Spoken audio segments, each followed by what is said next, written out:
All right, and Mr. Cooper's with us. Okay, let's go ahead and we have a quorum here, Ms. Tammy. And now we're gonna go with the Pledge of Allegiance. I pledge allegiance to the flag of the United States of America, and to the republic for which it stands, one nation, under God, indivisible, with liberty and justice for all. Thank you. Okay. Now we're gonna do introductions, and so I feel like we're gonna start with Miss Anna. I'm Anna Logan. I'm the Chief Financial Officer for Crook County School District, and I started here in 2012.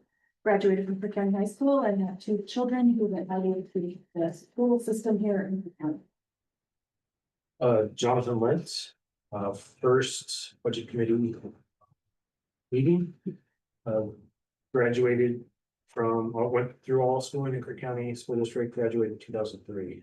They have two children since COVID. I'm Laura York. This is my first budget meeting also. I native Oregonian, lived in Pines years. I'm married, have two children and two grandchildren. I'm Jennifer Phillips. We came to Crook County in '87, so we've been here quite a while.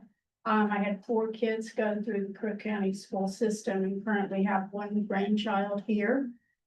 And I'm Linda Pepper. Talking about our beginnings, I started here in fall of '85, right after we won the state championships. I retired in 19. Have 2 daughters that went through Crook County, and I have a grandson that will kindergarten next year. Wade Flagel. How far back should we say that? My mom graduated from high school here. My wife and I did, our 5 kids did. And then we currently have foster daughter at Crooked River, and then a grandson that's in Grizzly Mountain. So family's been here in Crook County for a couple of days. Couple. How long have you been on the budget committee? Oh, Dwayne actually, Scott, have we been on together here for, will this be the 14th year? No, this is the 16th year for me. Okay. Yeah, I think we both started on well, you were on the school board, I was on budget that time, so I guess it's 16. Scott, do you want to go next, since you're already up? Sure, Scott Cooper, member of the school board, graduated in the last century, started on the school board the day after I graduated, still serving. Nothing new about this budget stuff. Sorry, I can't be there. I'm actually on vacation with my daughter, but thought I'd jump in for this. Well, thank you. Appreciate it. Jennifer Knight, board chair, raised here, husband was raised here, and we have 3 kids that went through the system as well. Just granddogs at this point in time, so, and this is my second budget. Steve Holiday, a board member. 3rd generation, Crook County raising 4th generation, and 3 kids. Oldest just graduated from Oregon State, middle daughter is a sophomore at University of Washington, and our youngest is a senior. So. Eric Osborne, board member. Only one not graduated from Crook County, thankfully, and got 3 kids in the midst of it with middle school in Barnesview. Awesome. Joel Hoff, interim superintendent. I also did not graduate from Crook County, but I wish I would have. Awesome place. I've got 3 kids, 1 at the middle school and 2 at Steensville. Tammy Parker, I've been with the district about a year and a half now, so second time budget committee. Okay, so now we're going to do election of officers, and we need somebody to be the chair. So it's open for nominations.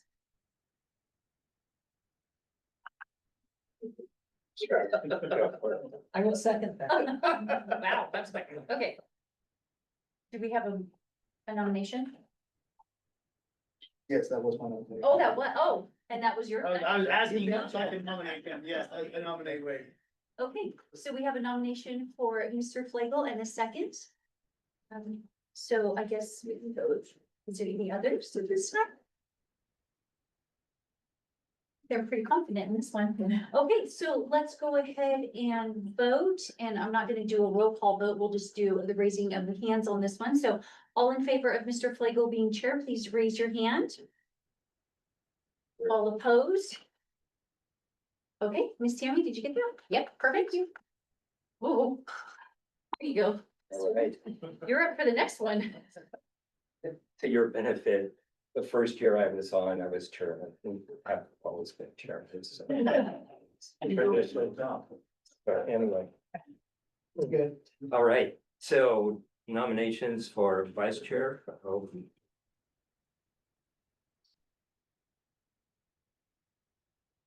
I nominate Linda. I second. okay, so any other nominations that we're good with? So Linda Pepper has been nominated for vice chair. So we're good with doing hands with the new, with the public meeting thing. You don't do roll call them. I don't believe so. Answer. All right, so all in favor, signify by raising your right hand. Okay. You two, Sure. okay. Looks like it was any opposed thing was unanimous, so. All right. We're on a roll here. Halfway there. Okay, I think we're down. Dr. Hot. Yes, our fantastic CFO, Anna Logan said, hey, Joel, I need you to write a budget message. And it's customary to just read it. So it's in your budget binder if you want to follow on. I'll just take a minute and read the 25-26 budget message. As we reflect on the past year, it's clear that the 24-25 school year has been a time of both challenge and achievement for the Crook County School District. Through both success and adversity, our unwavering focus has remained the same: supporting every student's opportunity to learn, grow, and thrive. As we move forward into 25-26 school year, we do so with the same clear mission: to keep students at the center of every decision. With a dedicated team, a supportive community, and a shared belief in the power of education, Crook County School District is prepared for a bright and promising year ahead. I want to express my deep gratitude to our incredible students, families, educators, classified staff, administrators, school board, and the broader Crook County community. Your daily commitment to the success of our schools is the heartbeat of this district. From inspiring classroom moments to accomplishments on the athletic fields, the performing arts stage, CTE competitions, we've celebrated many meaningful accomplishments. Like many districts across Oregon and the nation, we are navigating complex budgetary pressures. Yet with sound financial leadership and collaborative planning, we've maintained the exceptional education experience our community expects and deserves. I want to especially recognize our Chief Financial Officer, Anna Logan, and the entire business office team. Their expertise and steadfast oversight ensure we remain on solid financial ground while looking ahead with both purpose and clarity. This year's budget reflects our unwavering focus on student achievement, instructional excellence, school safety, and well-maintained learning environments. We are maintaining our expanded counselors and school resource officers to support student wellness and safety. We are prioritizing service to students and professional development that empowers teachers and principals to deliver high-quality instruction, particularly in the areas of math, science, and English language arts, where we continue to strive for improved outcomes. Equally important is the continuation of strong relationships with our students. We are committed to ensuring that every Crook County student is known by name, supported in their learning journey, and provided with rich experiences in the arts, drama, and extracurricular programs. As we make difficult choices and balance competing needs, I ask our budget committee to keep one value at the forefront: that our students must come first. With thoughtful planning, shared vision, and our community's collective support, Crook County School District is well positioned for a strong and inspiring year ahead. Thank you. Right. So. Anna, you're ready to continue. Yes, I am. Eric is going to share my presentation. We have 5.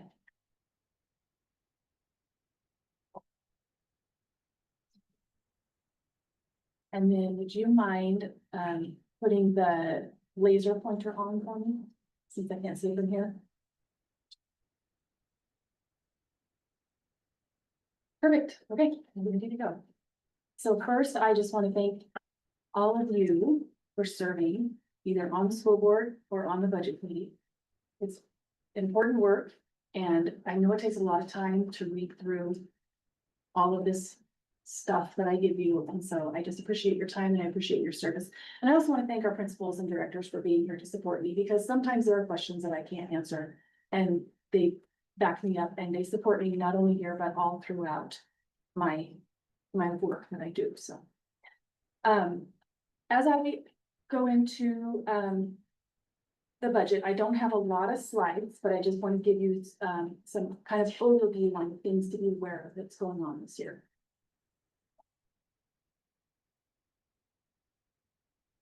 So I think I might need you to. Might need to put the mouse over the advanced thing, and then I'll just hold it still. You should be able Is to it there? click now and move. Okay, awesome. Teamwork, presentation. Okay, so the first thing that you need to be aware of is that PERS is the major story of the year. PERS rates are going up by about 12 percentage points for both OPSERV and Tier 1, Tier 2. And that's the largest jump that I've seen. And it's not just at Crook County, it's across the state that this is happening. Which has actually prompted some legislation to try to give the school districts some relief from these rising PERS rates. That legislation actually passed both the Senate and the House last week and is awaiting the governor's signature. Since she is the one who posed and requested this bill, I think she'll probably sign it. I'm guessing I'm saying that. She's probably going to sign it. And so that will give us about 1.68 percentage point drop from what these rates are. But our budget had to be done prior to that happening. And so our budget was built using these percentages. That drop it's a small drop, but it will help. This is just informational. In case you're interested, this is a question that I've been asked every year by someone. What's the cost of a teacher? What's the cost of an instructional assistant?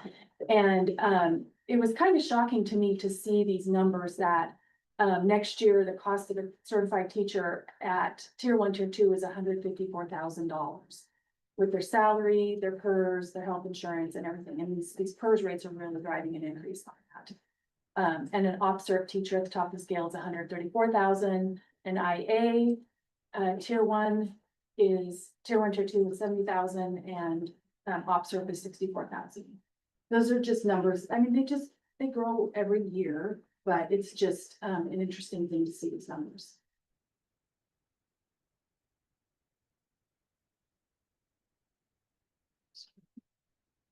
PERS was the most significant factor in the increases that we saw for next year's budget as we were building it. The cost increase from last year's budget, I guess it's this year's 24-25 budget to 25-26 budget, was about $3.3 million before that legislative change. There are other increased costs besides PERS, and here are some of them. The liability and property insurance is going up, and it just seems to go up significantly every year, and that's just because there's so many claims in the pool. We're in a kind of cooperative insurance pool for all school districts in the state of Oregon. And when there are a lot of claims, the costs go up. Our utilities are expected to increase quite a bit. There are big increases coming from Bonneville Power, which then go, through all the other power companies. We have Central Electric Co-op for some of our rural schools, and then we have Pacific Power here in town. And then we have regular wage increases. People move up a step. There are cost of living adjustments. People are able to move up the scale if they increase their education, et cetera.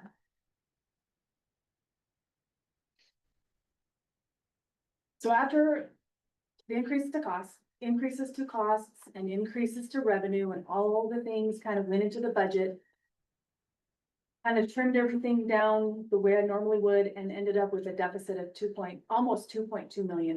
And that was pretty shocking and pretty rough for us to face. So the first thing that we did was just do all the things that you can do where you keep services in place. Like, just assume your beginning fund balance is going to be higher because of the current year's ending balance looks like it would be higher. Transferring money from the PERS reserve. That's not something that's not a good idea for us to do, but it keeps student services from being touched, basically. Assuming $100 million increase statewide to the state school fund revenue, that I usually do some kind of a budgetary increase just because every biennium since I've started working here, there's a budget in place that's being talked about in the legislature while we're building our budget. And then after they get all the way through the legislature, somehow they magically raise the state school fund budget. And if we'd known that, we would have budgeted. So I added a little bit for that. It may not happen. I've not heard anything about a push for that this year. So, but that is in our budget. Reducing the transfer to several reserves, the technology reserve, eliminating the transfer to the bus reserve. That's not sustainable. And eliminating the transfer to the textbook reserve. That's also not sustainable. And reducing the PD budget is something we can do for a short period, but it's not something we would want to do. But it's something that you would cut before other things. We think that we will have a cost decrease to our athletic transportation because we had quite a few charter buses when we were just experiencing driver shortages. So we think we're gonna have some savings there. And then we've just kind of gone through the budget and done some various software and supplies reductions. So after we did all that, we still had a long way to go. And so Dr. Hoff and I met with the principals and the directors to get input on cost savings ideas. With the guiding principle, keep the students from being affected. We don't even want them to know. These are adult problems. We don't want the kids to have to deal with this. We don't want them to feel like they're in some kind of a traumatic situation like 2010. The leaders of this organization were brilliant. They were selfless, they were collaborative, and they came up with really great ideas. And so we were able to really focus on things that would keep employees employed, keep services to students, but maybe things might look a little different. Maybe they would be in a different job than what's their favorite, but they're still employed at the same level of pay. Two houses here.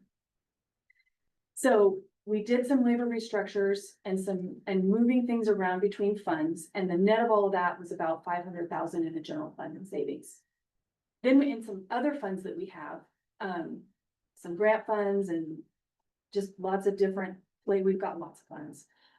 We did some other labor restructures and some coding changes, and that saved us about 492,000. And when I say coding changes, sometimes we moved something from a grant fund to the general fund, but then something from the general fund to the grant fund, or maybe we eliminated something from the grant fund. It was a big puzzle and we had a big grid. So you probably aren't interested in all those details. There was a lot of thought and a lot of work to it. Overall, there were several positions that changed.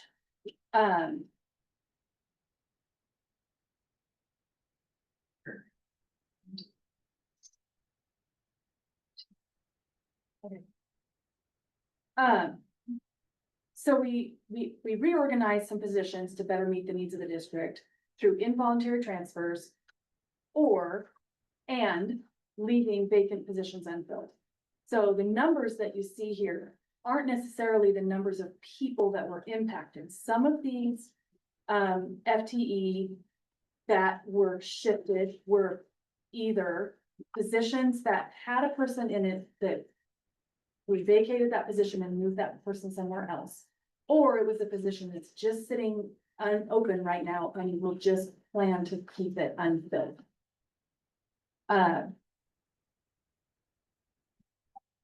See here, we do want to make sure that you know that Dr. Hoff is meeting with each affected building or department to make sure there's a specific plan in place to make sure that there's continued service to students.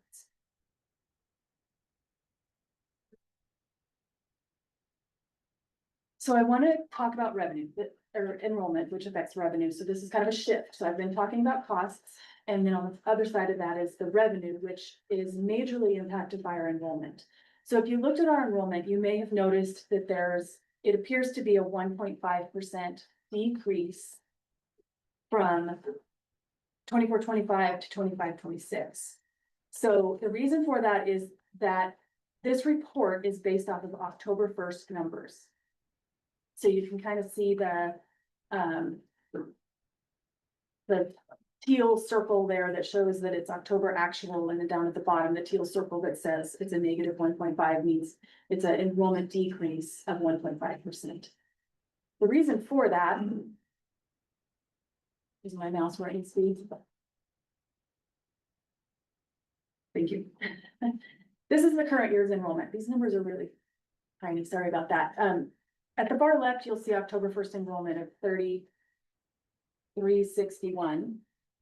And we had a drop at the kind of the beginning of the year, and then it went kind of back up, and then now it's in the normal drop where it, as kids start to graduate early, it tends to drop towards the end of the year.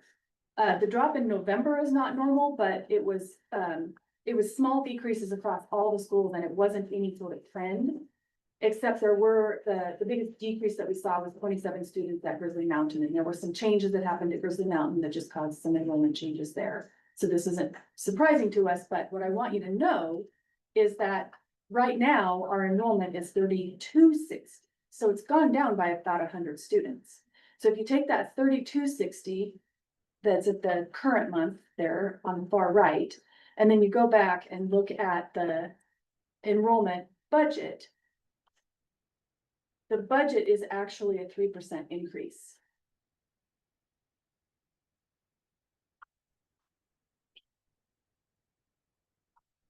We know that there's 800 apartments coming into town. And we know that that will affect enrollment. But not all of those residents will have school-age children. And those apartments probably will not be built and ready to move in before school starts.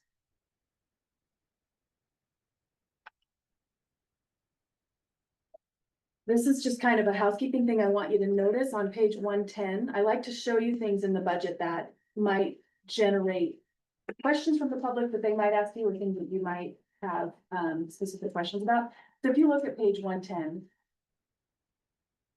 there's a function code 2115, student safety. And if you look at the purple column, which is current year budget, and then the current year projected is the teal column, you'll see a drop as you go towards the right in the peach column to 56,000. This is just a change in funding source. We're not changing any safety to students. What this is where our third school resource officer is coded to. And we actually have, like I said, we moved things around between funds as we were able to save money in one fund. We might move something out of the general fund to be able to save money in the general fund. All we're doing here is coding part of our school resource officer to a different fund.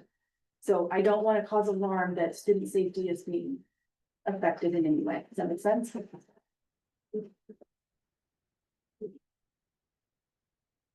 The next one is on page 118.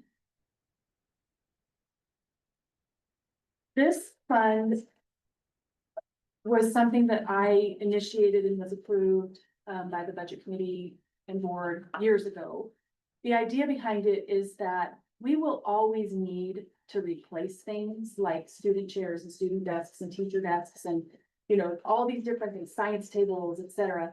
I want to change this to just the name of it, to furniture and equipment. And part of that is because all these years I've been thinking, if we set aside a little bit of money every year, we could purchase our copy machines rather than leasing them and paying interest that's imputed in the lease. And then if you just continue to do that, your copy machines might last 6 years. And then, or maybe not, maybe they last 5. But then if you just continue to set money aside, then when that time, that replacement time comes, you've got money to do that with. As I was, this coming year is the first year that we would do that with copy machines, and it occurred to me that this fund has been called furniture all these years. So I'm just proposing that we change the name to equipment, and all we need in order to change that name is for this budget as a whole to be approved by the budget committee with that name in there. So that's, just to make sure you all know I'm not sneaking that past you. It's something I'm actually doing right up front and preparing for. So Anna, we'll have to have that included in the motion to approve the budget then, or a separate motion. As You written. don't, yeah, you just, if you just approve it as presented, it'll be good enough. Yeah, Okay, because the budget document itself is a published document on, Okay. published online. Good question. Yeah. Okay. The next slide is just it's kind of just it's a closeout with something positive, because I feel like there's been a lot of troubling things that, I've kind of told you about. There are some good things that could happen. When I created this presentation, the PERS rates decrease hadn't gone as far through the legislation process as it has now. So I changed that from could to should. It's possible that the state school fund could increase, the student investment account grant could increase, and the high school success. Those are our 3 biggest state revenue sources. It's possible that those things could increase. Enrollment could increase more than 3%. This is the 4th thing there is a really complicated topic, but we have in the past incurred debt in the form of PERS bonds. And it has saved us over $15 million over the course of the 20 some years since they were issued. It was before my time. It would require board approval. It would require a lot of discussion, but if we did end up doing that, because the timing is right, if it becomes right, that theoretically could save us money in the 2nd year of the biennium. Because that's what we're thinking, you know, this PERS problem is at least a 2-year problem. Because they set the PERS rates every other year. So we're thinking about what happens if, you know, what happens next year. We figured out some ways to make this year's budget happen, but then we also have to be thinking long-term as well. If the good things happen and we end up in a better place than what this budget shows, the first thing we'll do is we'll resume the transfers to the bus reserve, textbook reserve, the technology fund, and the maintenance reserve. And we would do that through board action in the form of a supplemental budget. But we would wait until we know. So it's basically like, we're not gonna budget to spend the money before it's there. We'll wait because the system, the budget law allows for those kinds of changes if there's changes that you can anticipate. Can't depend on these things happening, and that's why they weren't just built into the budget. So really, that's all I have. And a clarification question. When you talk about resume transfers to bus temps, all that reserves, this is not their operating budget, this is their reserve budget for extras. That's, Explain that further. thank you for asking that. It's kind of a hybrid. Okay. It's kind of like their operating budget because we don't budget for bus purchases in the general fund, for example. What we budget for is a yearly transfer out of the general fund. And then as we have money in the bus reserve, we purchase the buses through the bus reserve. So we build a long-term plan on what buses will need to be replaced when. And then kind of take that, total amount and divide it by however many years it takes to, for a bus to be, need to be replaced. And then take that dollar amount and transfer that out of the general fund every year. Same thing for the textbook reserve. If you look at a graph of what are the costs for textbook adoptions, some years it's $400,000 or $500,000, some years it's 30,000, some years it's 200,000. And so what we do is we build a long-term 15-year plan and then divide that by 15 years and then say, okay, well, let's just transfer a chunk of money every year out of the general fund. And then that way it doesn't cause us some years to be short of money and not be able to do a textbook adoption. So this budget, the way that it stands right now, will cut into that. But however, we've always found a way to make it work. Even if we end up with, we think we need more in the textbook reserve, we've been able to say, oh, here's this, thing that happened that we didn't anticipate, then we were able to move money into the textbook reserve to keep our plan going. I'm hoping that that's what will happen this year or next year. The bird bond, are you talking a short term? Or are you talking another 15-year term? It would probably be a 20-year. So long term, not short term. Long term, and it's not something that the community has to vote on. It's a totally different kind of thing because it's funded out of general fund. Yeah, it would be debt that we would incur. We would incur debt, take the money that, basically what you do is to say to the bondholders, give me money and I owe you. Then you take the money that they've given you. They don't even give it to us. They give it directly to the PERS organization. And then PERS sets it aside and over 20 years, they give us rate reductions with that money. And it earns interest. And the idea is that it would earn, or investment earnings. Outpace. It would outpace the interest that you pay on the debt. And it's a risk. And I think if I had been here in 2002 and that was presented to me, I would have been like, no way, I'm risk averse. I don't like debt. I don't like paying interest. I don't like, but whoever did it, it's a good thing they were here because like I said, we've saved $15 million. But you have to do it with the right timing and you have to have good experts helping you through the process. You wouldn't make a good farmer, just so. We're not there for me. No, you're talking about like this year.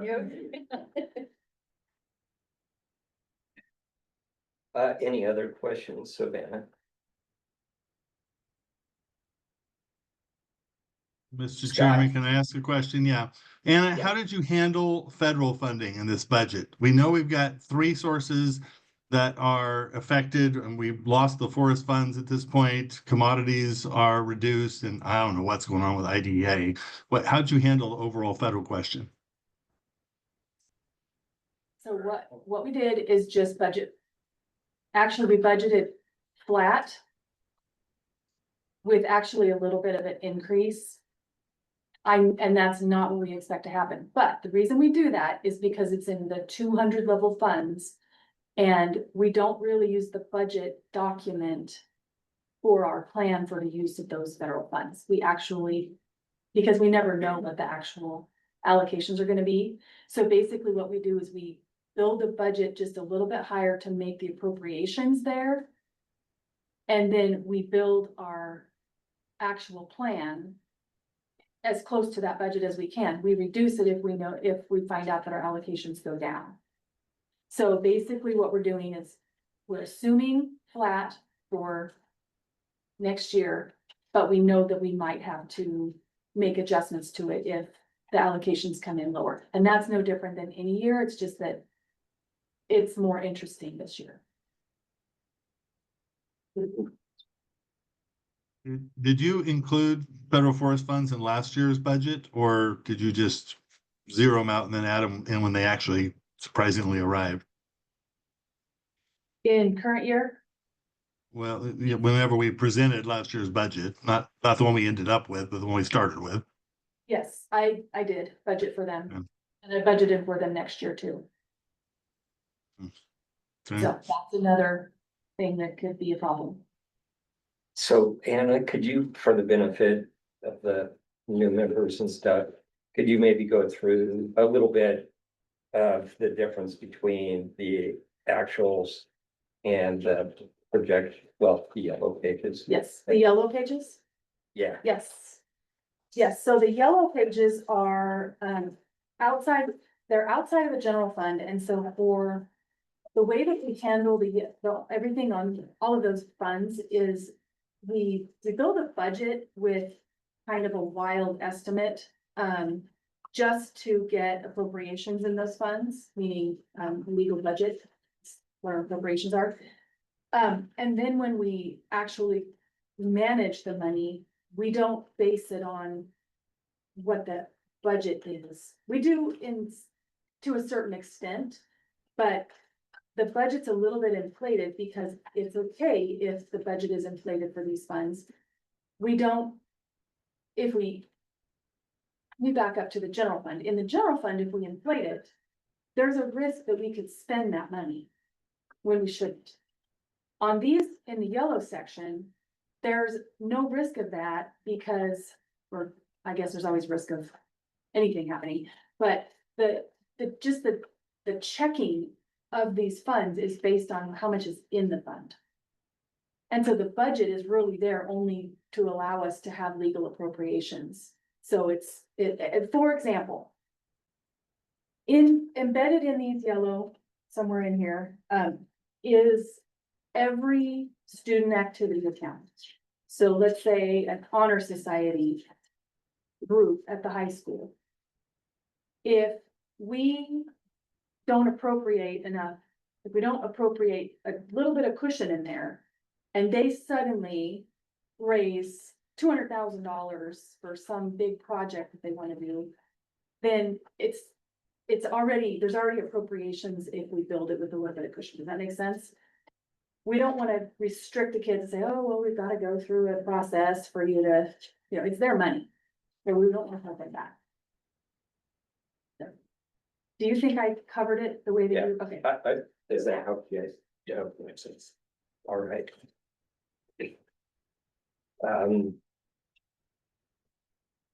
Yeah, so,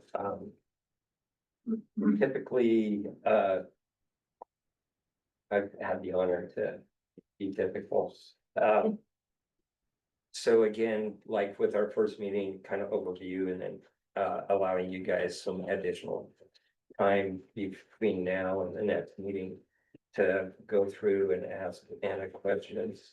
And then at our next meeting, we just finalize any additional questions we'd have in any of the different fund areas.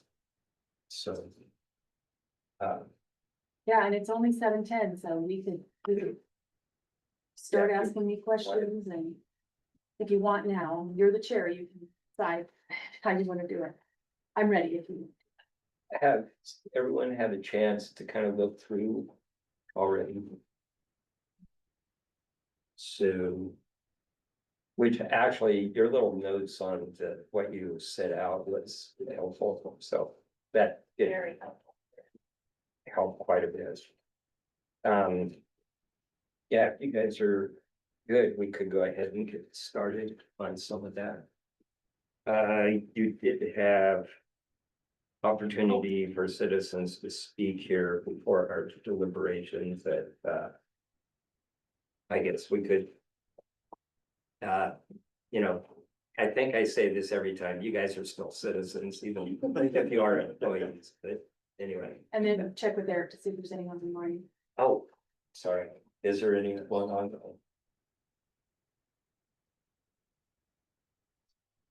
There are a few online, but it doesn't appear that there are any questions on that. Okay, I'm just gonna ask, do they know that they can ask questions? Yeah, so I would say if anybody online has questions, they can Thanks. enter it through the Q&A section. Okay, And I'll be able to. just making sure. okay, All our bases Or covered. public comment, not just questions, they can do. so we're good then, okay. All right. And Anna gave me tabs that I requested. Well, Last year I didn't get tabs, but you came through this time.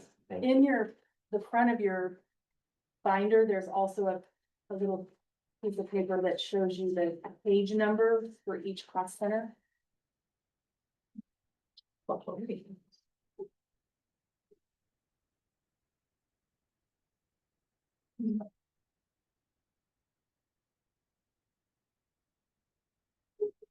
Okay, so let's go ahead to page 9, so with Crook County Council.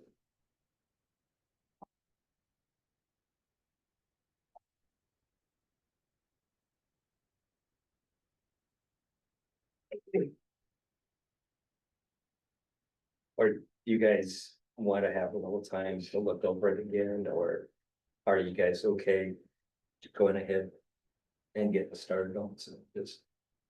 I'm okay to start. I am too. Yeah. Oh, okay. I know Anna always wants us to do this the first night. I've been rebellious since I want you then. to do whatever you think is right. And I do like the questions. Yes. So I have a question for the high school principal. With these changes that's been discussed, so you're pretty confident that the service to the high school students are still gonna be met? Yeah, definitely. There's not a lot of changes to the actual services that are happening. We're not really moving anybody right now, so. Believe, just to add to that, district-wide, I believe there are only 5 impacted employees out of 401. So it's a very, very small percentage. We've been working, again, credit to Anna and our leaders, just to really be creative brainstorming and looking at where are items throughout the district where we can reorganize efficiently and streamline some tasks so that we can do more with less. But again, to Anna's credit, of all the districts I've talked to, we are in the best shape with the minimal impact, and we expect 0 disruption to student service across all our campuses and departments. Okay. And your superintendent backs you up so well. Teamwork, it's good. This point about it, it's crazy how much the purvey's hitting. You just start flipping pages and those numbers are just astronomical. The increase on that. Now, the increases are more than the percentage that a private employee would pay towards someone's return. Just the increases in loans. Yeah. Let alone the whole. cost. Staggering.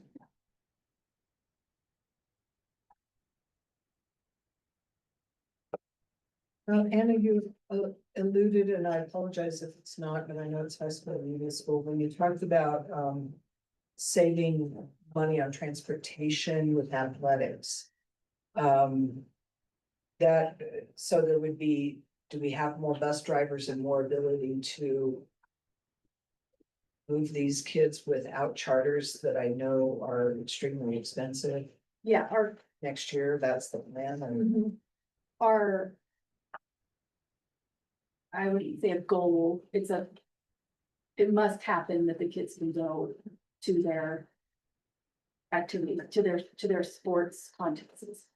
But we just are gonna change the process a little bit so that the charter is a charter bus is very expensive. And so by maybe getting some smaller vehicles and having drivers that don't have to be CDL drivers, you know, to took 2 small buses instead of one large bus. If you're down CDL drivers. And then, yes, I think our driver situation is getting better. so rather than having a charter for 10 kids on a tennis team, we just get You might possibly get 2 2 vans and type coaches vans. with drive or something. Yes. We're working with Rob to make sure, I mean, it's an astronomical difference, how much we can save of having our coaches. Our goal is to have every single coach get a type 20 license so that can safely transport students in a type 20, which we already own. versus spending 10 grand on a charter bus. So all day long, we'll take that trade-off of, the tennis team going on a type 20 bus opposed to a $15,000 charter. In addition, one other aspect that's gonna help us out is we're changing leagues. So we'll be competing against the Bend, more local schools rather than those trips to the Dalles. And so that'll also, it's a great cost savings, yeah. And then another question, again, I apologize, it's athletics, so these emerging sports, if you will, like football.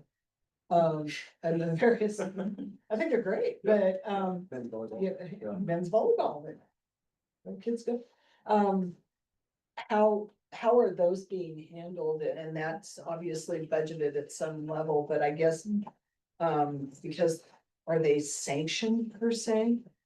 Or, yeah, I guess I'm asking, so we kind of have these new sports, they're not really club, they're quasi. Sanctioned sports, how are those being handled / budgeted? Those are being handled as they're fundraised only. Oh, And that they're supported by the school district in the fact that they're covered by our insurance, they're covered by our policies, and financial, great rules, et cetera, to keep their money safe. The athletic director oversees them, so there's oversight and control or governance and everything. But the funding for the actual activities is all fundraised at this point.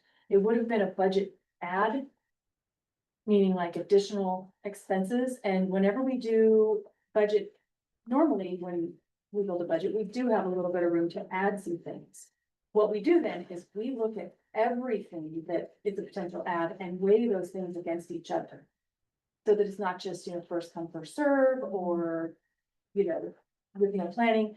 This year, we didn't have the luxury of doing any additions. So they're still considered fundraised. thank you. Question. By fundraise, is that kind of like a club? Or could you kind of explain that? It's just the funding source, really. They're still, it is kind of like a club, but in our district, even if it's a club, there's not much difference. Because like I said, they're still covered under the CCSD umbrella. So they basically, and honestly, all of our athletics are fundraised. It's just that some of them have some things funded. So every single sport has its own sub-fund within a big fund that is specifically for them. So girls' basketball is fundraising by selling wreaths, and boys' basketball, cheerleading, and all of them are doing car washes and all these things. And so they all have their own little, should say little, some of them are big. They have their own funds that all of their money goes into. And then when they want to spend that money, it comes out of there using all of the same district processes, purchase order, et cetera. So it's very similar. It's just a matter of where their money comes from. They might just have to fundraise a little more than the other sports.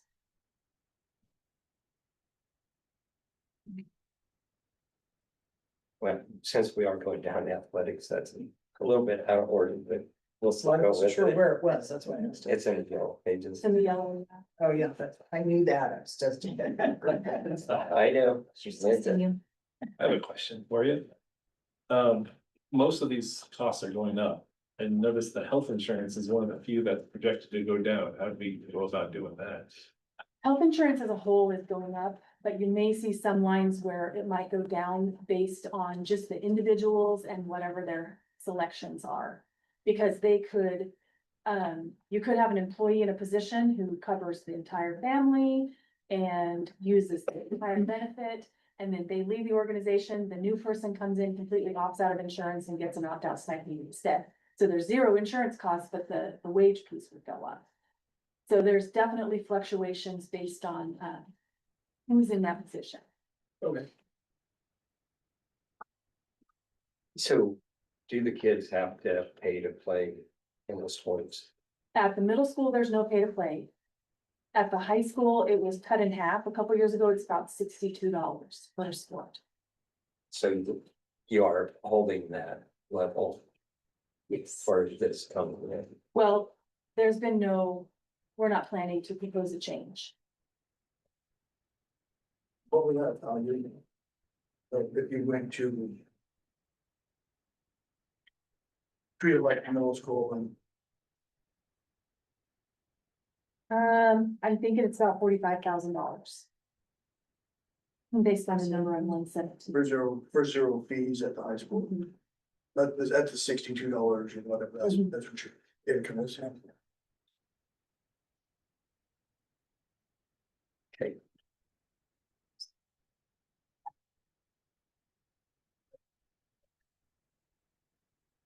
Any other questions on the high school, even though we've mentioned Brown?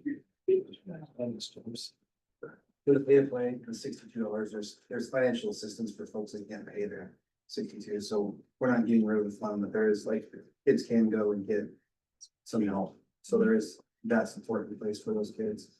Gotcha. Middle school, page 19.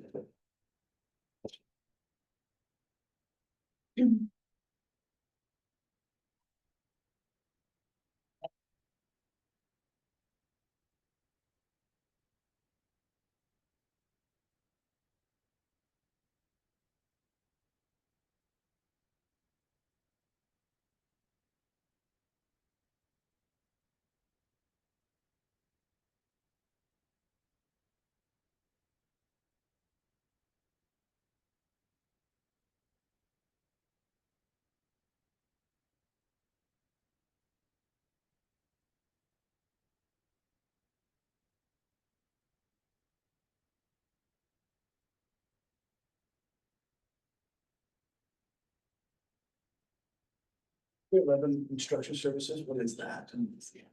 Say that again, 311, Instruction services, certified substitutes, substitute teachers. $20,000 savings-ish, 10,000. It's all an estimate, Yeah. and so basically what I do is I just look at the whole district wide and estimate as best I can, but substitute teacher costs are definitely projected overall to increase. Yeah, because the ESD employs all of the certified subs, and their PERS rates are going up too. So Anna, what would 469 other consumable supplies include? That'd be minor equipment, anything that's gonna last more than a year, so stapler, office chair. Any kind of equipment. That's not capital.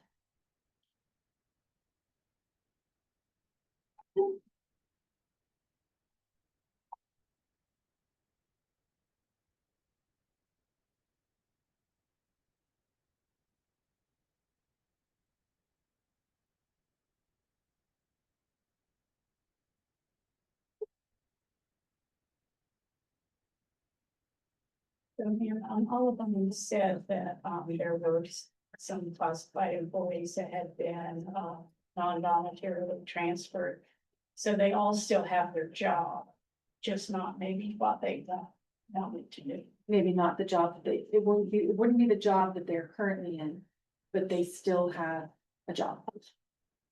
At the same wage, same hours, and actually only one of the 5 was transferred outside of their job class, so that's the only true involuntary transfer, so 1 out of about 420 employees.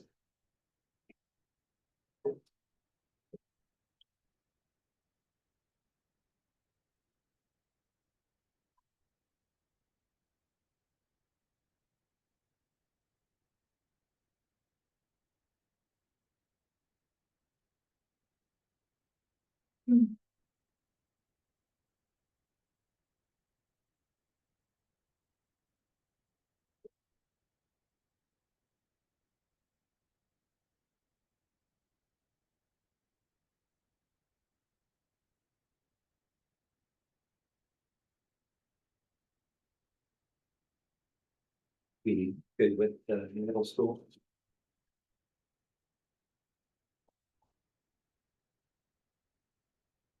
Okay, page 29, Cortland River.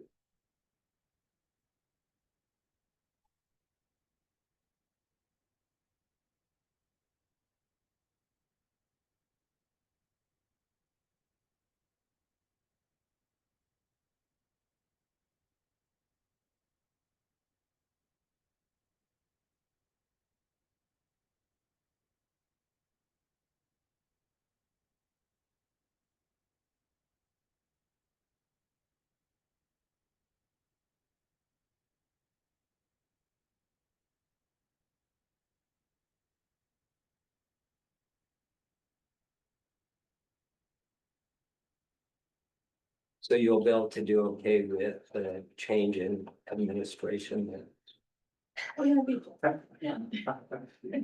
No pressure.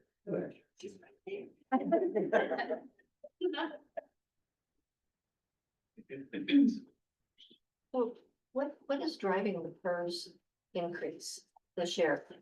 So, I mean, it's pretty significant. It is. Yeah, there's two main factors that are driving the PERS increase. So if you picture PERS as being two major segments. One segment being the regular PERS rates. And the other segment being the reduction, or the discount that we get because we have PERS bonds. So the first segment was impacted by the market. Basically, the PERS keeps their money in the market, basically all these different investments, lots of different investments. And they hire a company to make these huge assumptions, very complicated assumptions, and those assumptions include investment returns. And they look back on the last years, and the past couple of years, the investment returns have been very, very small compared to what their assumption has been. So then suddenly that makes them say, wow, we have to charge everybody more because we're not gonna have enough money to pay everybody's benefits if we don't. So that's the first segment. That has happened. The second piece is the discount. And that discount is given to us based on this long-term assumption as well. And that assumption is that there will be a payroll growth every year of 3%. So ever since student investment grant, student SIA grant became part of it's a lot of money, it's $3 million. We used that to hire 13.5 teachers at Steens Pillar, reopen that building, and then that reduced the class sizes at Barnesview and Crooked River. We've also received high school success money and all this different money. And so what happens is you raise your staff, the number of staff. And then on top of that, we've had some historically high wage increases. Sometimes people call it a COLA. And so all those things on top of each other has caused our payroll growth to be much more than 3%. So not only did the regular rate increase, the discount decreased. So it was like a double hit on all those districts that have, and it's happening across the state because all the districts receive this grant money. And they all hire more staff. So that's really what's causing, both of those things are causing those increases. Yes.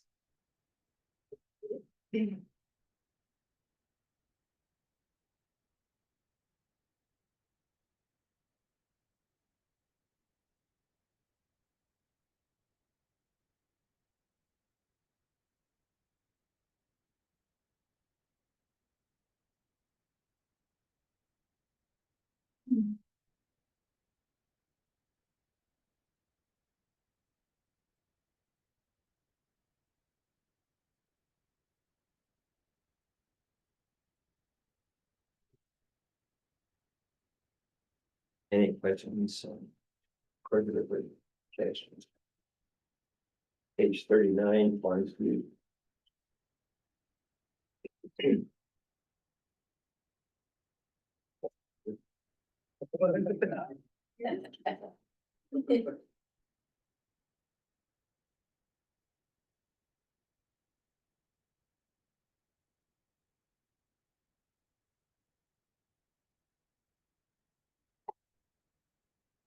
So Scott, you're kind of quiet, or you have no questions, or you're still doing okay? I'm doing just fine. Listen to your questions. Okay. What was the drop in the FTE for last year? It's 26, this is 25. It was,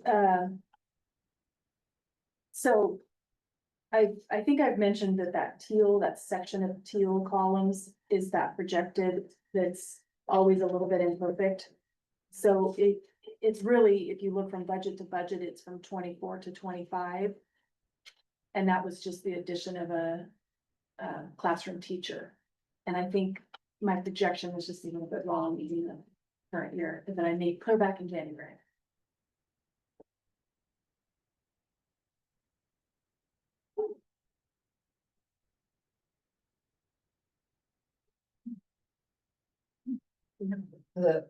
And this is maybe along the same lines, top of page 40, 1220, that I'm showing you, it looks like there's a proposed increase for one FTE there. And is that just more students needed? Yeah, classified is reduced a little bit. Is that just rearranging programs? So you're on page 41. I'm sorry, 40. Oh. I apologize, page 40. Oh, I'm looking at the FTEs proposed. Is that just rearranging? yeah, sometimes it's between 1220 and 1250. Or I think in this case, this is where we had a classified person in IDEA that we moved over to general fund and then switched some general fund over to IDEA.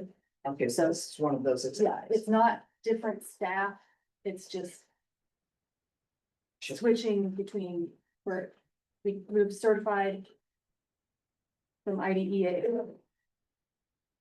There's a certified staff in IDEA. Anyway, we moved it all around. It's all It's a just shift, between okay. us. Yeah, IDEA is a grant fund for special ed, 225. Thank you. On page 42. The English second language programs, it looks like they're proposing to cut that program entirely. No. That's a great question, and I want to emphasize, no, we're not cutting that program. So there's just some coding things, so, if you look at the budget before, there was a 1.5 FTE there. One of those FTE is just now up in, a different place. But the other, that 0.5, is actually a position that's open that we will not fill. So what we'll do is we'll use some other English language teachers, but they're budgeted in different departments. We just have to figure out how we're gonna cover all of those services. It's just gonna look different than it does now. One of them was never really an ELB anyway. It was more of a classroom teacher. That the culture. Yeah. That they're, so the culture program itself will be ended there? No, not at all. Okay. No, it's just, it will be coded different. And it's not the culture program, it's the, it used to be called dual language years ago. So they couldn't hire the Spanish, the dual language Mhm, the teachers. dual language. Yeah. So it's just not coded to dual language anymore, or it's not coded to ELD. We used to have one of those teachers in almost every grade at Barnesview, and so you'd see 4 or 5 FTE there that would be there instead of in instruction. And so over the years, that's kind of phased out. We will definitely still support those students and provide those services. Dr. Hoff is guaranteeing it. Actually, I've got a meeting on May 6th for that one in particular, making sure each kid is getting the exact same level of service, so.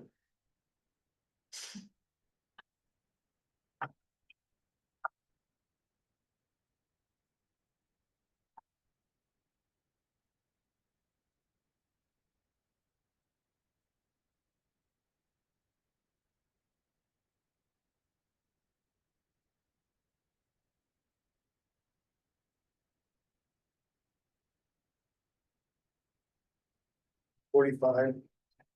April 311, the library media center. We can give before 0 to 34 It's not normal for us to have certified subs in that area.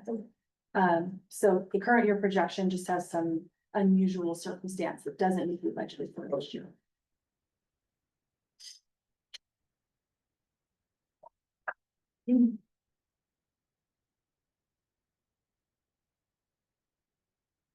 Then on 46, instructional staff development.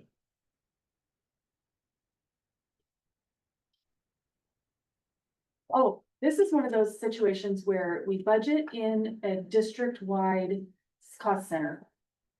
We don't budget in the actual school, a lot of times for professional development. We budget in a central cost center, either 800 or 900.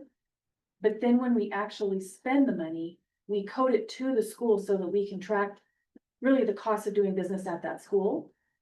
It's just that the budget is in a different place. So we have kind of two places that we manage budget money. It's either at the center code, the school level, or it's at the budgetary control level. Had to check since we're tightening the belt, and usually when my work, first thing we go is instructional Yeah, development. we did decrease staff development. And that's really in the 800, cost center 800. But there's still a decent budget there that we'll be able to do the minimum that we'll need to do.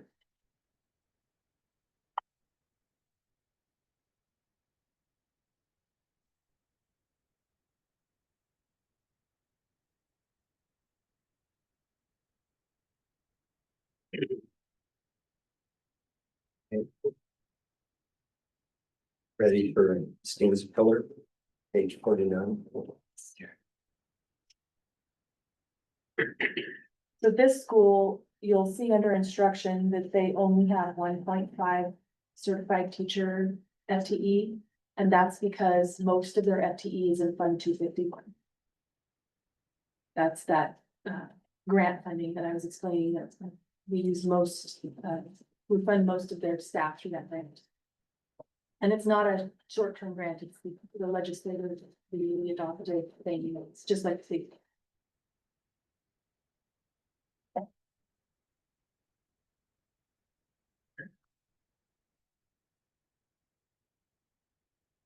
So are those grants ongoing? There's no chance of those being. So. That is a great question. As far as we know, yes, those would continue to be ongoing. They're written into law, they're funded by the corporate activity tax. Commercial. And so the hidden sales tax that we have here in Oregon, that's probably the most appropriate way to say it. And so it's funded through the state budget. So it's basically a new-ish, I mean, it's 5 years old or something now.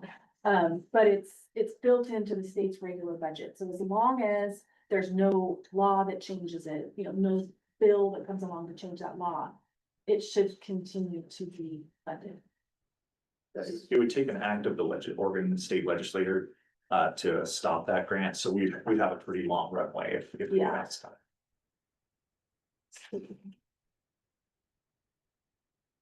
Yeah. Looking at, I don't even know, page 51, counseling services. That there's quite a difference there. So if you're looking at the current year projected, we had a counselor in that position, and that person that was in that position left maybe almost at the beginning of the year. Oh, so we still had an FTE that was partially coded here and partially coded to Grizzly Mountain. But if you look down at right before the total, the subtotal there where it says 310 purchase services and there's 54,000 there, we had to contract out the counselor because that person left and we just hadn't been able to fill That was the shift, okay. with an employee, but we expect to fill that with an employee next year. Okay, thank you. So we budgeted as if it'll be a regular employee.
So we'll look back at it's just years ago. Yeah, those numbers are. Yeah, Berger helmet, there was a.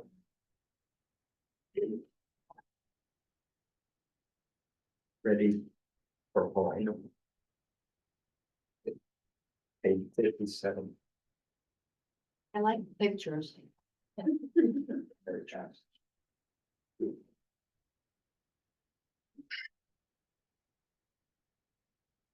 So you put those in for a distraction, right?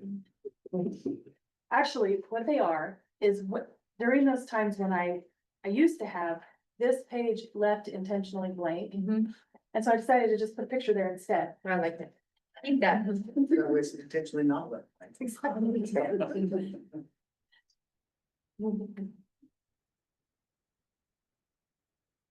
Coincidence that you just picked my kid. I didn't even know. Oh, there you go. It's a picture.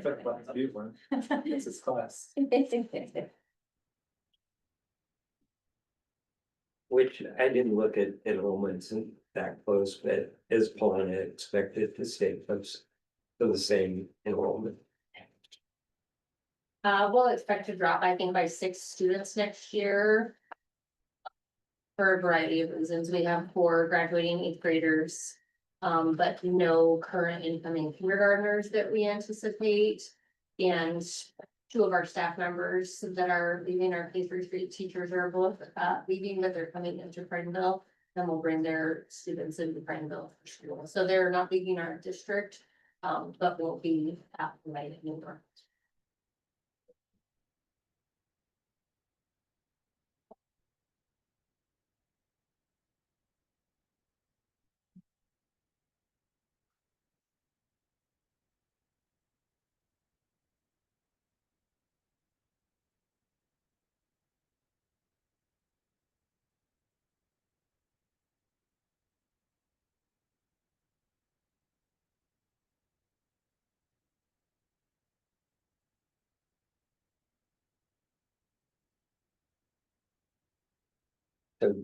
So kind of the same question for brothers.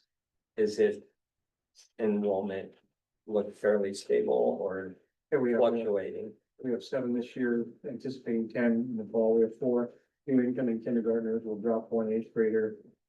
And then you never know. There's other residences. We're right next to state road yard. We've got 7 residences there, so there's always that possibility. But we're predicting 10. And 3 more the year after that. So for the schools longevity beyond being Stacy, then we'll see an increase in roll over the next 2 to 3 years. Just curious, what is the capacity, if you will, of brothers?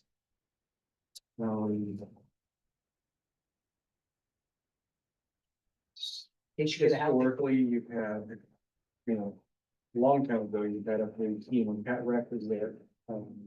I've seen 13 there during my connection to it. So. As low as 5 and as high as 13 since it reopened in 2015.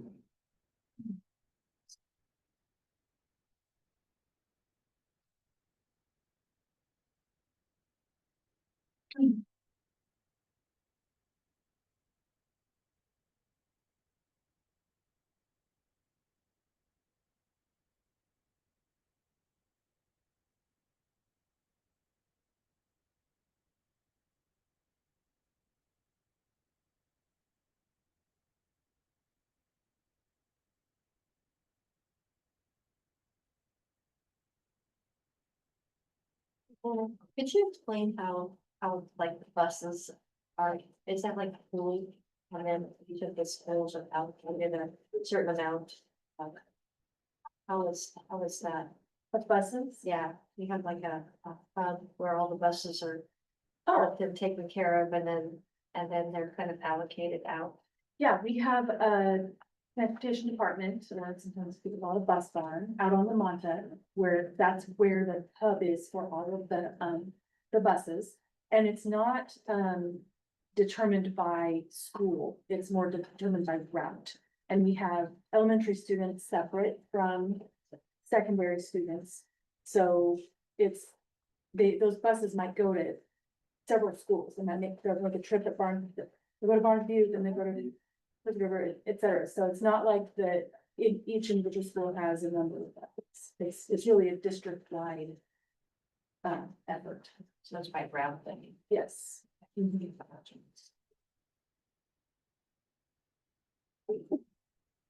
Did you guys have any questions on following her brothers? Okay. How you?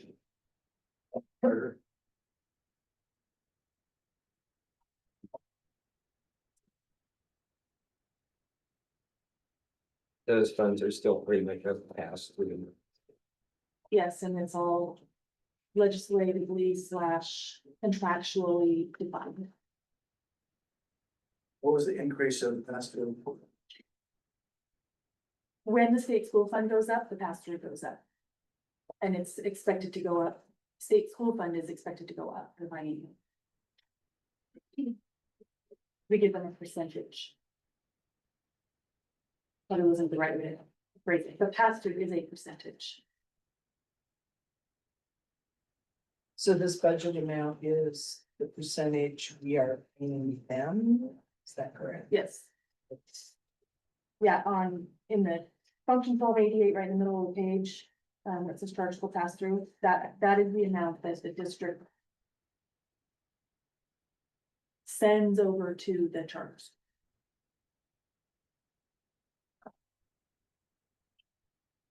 And are you seeing those students coming to middle school, high school? Well, they are at the school. Yeah, they have a K-8, but yeah, we're seeing, I would say the vast majority, unless they live, I think pretty close to Redmond or out, because there a lot of them. Yeah, you you see kind of trends, but, we're seeing a lot of them enroll in high school and also just be connected to whether it's middle school sport or other services we have there. Okay. And then the septic system up there is still operating well. Yeah. They let us know when it's not. Okay. It's fair. Yeah. Reasonable. No issues. Okay. Pioneer. Page 69.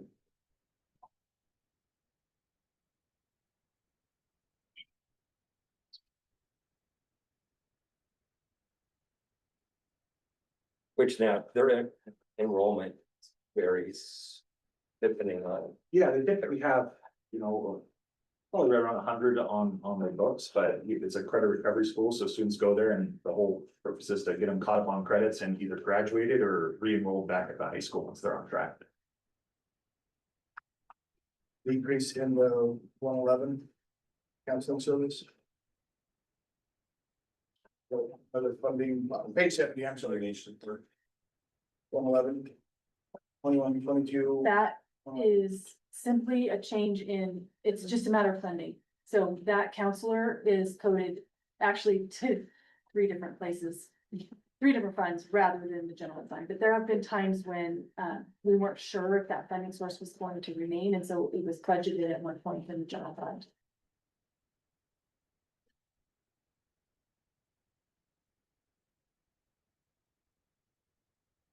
So is the counselor there full time or shared with the high school? Shared with high school. Real good. Yeah.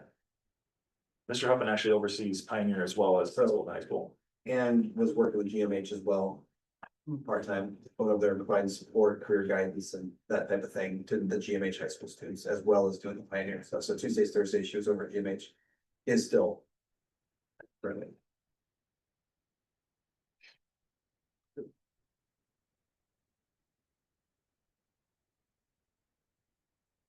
Yeah, question. Yeah. You're good. Okay.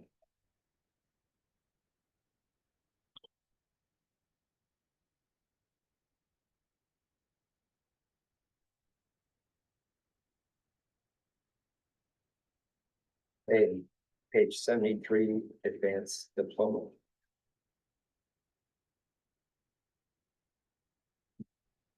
So is it going away? We'll still just keep it available. It's just that we just haven't had anybody that would actually qualify for it. The state came through and they created the Oregon Oregon Promise. Promise, yeah. So, It's not as needed. yeah, so, the vast majority of students would just qualify for the Oregon Promise. We're kind of, I believe my understanding is we're kind of grandfathered in because we had an advanced diploma.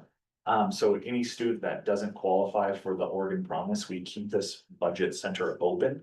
So that if they don't qualify, then we can put them in the advanced diploma. So, but They upped the GPA minimum for the Oregon Promise, so it's a little bit higher than it once was. So there is a possibility of a student that would want to pursue college that didn't meet the GPA requirement for the Oregon Promise.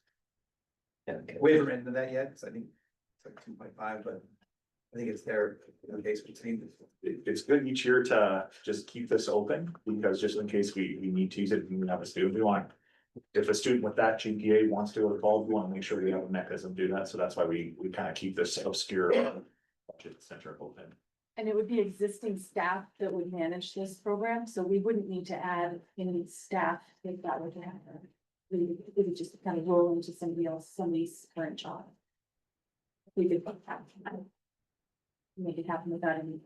We would have to have probably a budget change just for the tuition and the textbooks, although that's such a small amount, it probably wouldn't make a difference in the long. Deal with that as it happens. Yes, To keeping the line item open. well, yes, there's two things, there's a program. And that's really up to Jake, make sure that they know that that exists. Then there's a budget document, and the budget document has to have, I have to show you the last 2 fiscal years plus the current year's budget. So next year, if there's no activity, this page might not even be on there, but that doesn't change the fact that the program can still exist.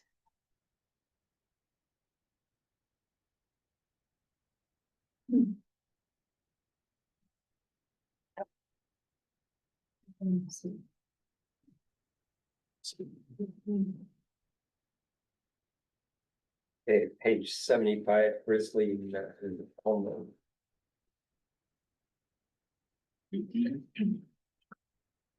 Which now is its student population been pretty consistent. Not necessarily, so we expanded up to make it a high school two years ago. And then we've seen some students choose to go back to the regular high school. So we're seeing a decrease in that high school enrollment, so we're working with staff on what to best do with that. I think we'll see a little more kind of shared staff, as what we see typically at the high school level is, a student may go to Pioneer for a trimester, then transfer back to the high school, then transfer to GMH. So we want to make sure our staffing model follows students. So these programs are awesome. We want every kid to have a learning environment that works for them. And we just have to be flexible with staff as we see these ebbs and flows to share staff. So since we've moved Pioneer over next to the high school, we've seen a lot of more sharing staff to meet the ebbs and flow of student populations. So yes, the enrollment's been flexible. That was a short answer. Yeah, right. Jake, did you have a comment or? No, Oh, not on that. Thank you. Joel did everything. On the GMH, I'm not involved in GMH, so I mean, we have seen the influx of GMH students come to the high school. I can comment on, I know that. Which now, wasn't it last year, there was quite a bit of influx from the middle school over to it. Have you seen that this year? Yeah, it's a really good question. So we actually saw students that,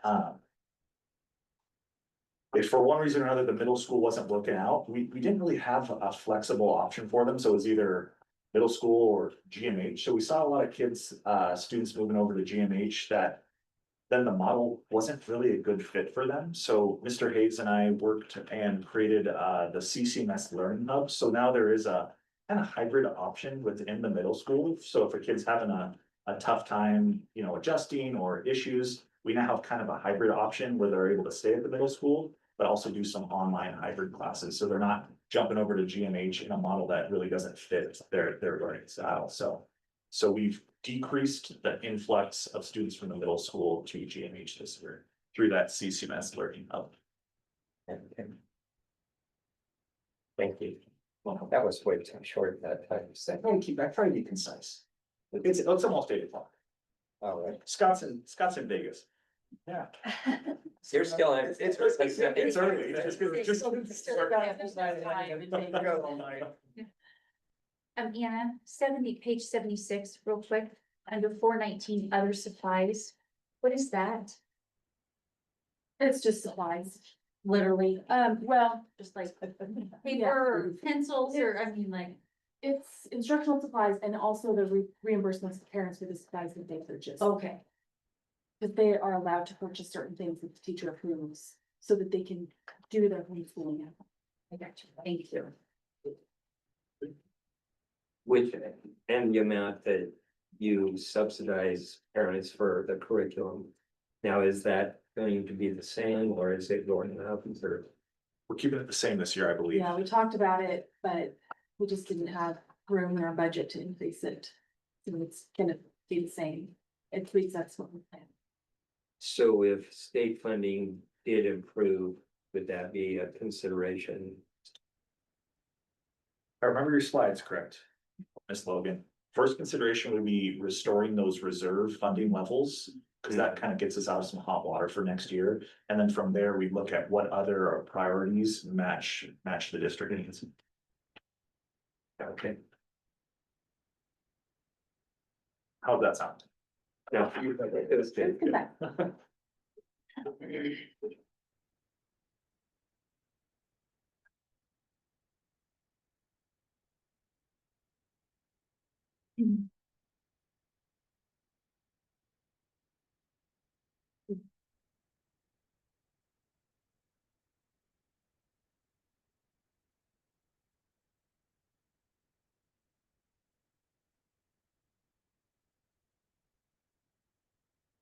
Good for moving to online option, page 79.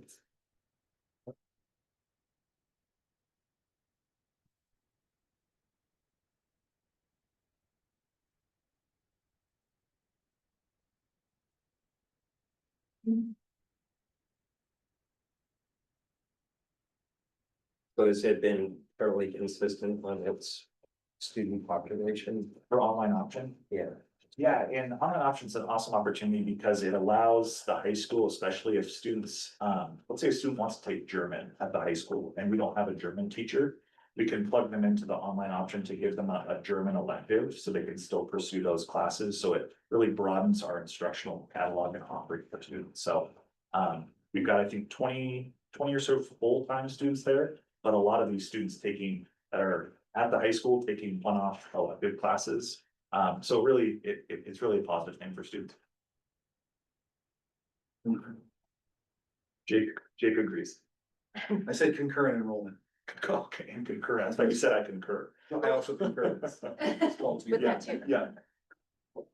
So if a student wanted to, are they still supposed to be at the high school for that period? They can come to high school, the online options coordinator has a classroom and provides support, but they don't have to be at the high school for that because they get tracked on their progress with the class. Oh, okay. So, I mean, potentially we have full-time online students that don't come to the high school, but oftentimes many of them come in for support or to get clarification on why this wasn't turned in or,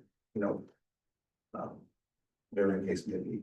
And the concurrent ones often go and sit in that classroom because they're already on campus. Yeah. And so it doesn't make sense for them to go home and then come back. So there is an area there for the students to go. It's also the area where we have our esports, so at lunchtime, it's not very quiet. Esports and the board has, esports made it to the state championship. Yeah. So that club, so, yeah. And we got word from that, last week. Scott, we did a send off. We did a send off. Yeah. So pretty cool. It is cool. So Scott, did you have a participant or you're just pleased that it happened? No, that was an I told you so, because I told the staff that this was coming and they missed it for a couple of years. Mr. Cooper was ahead of the times.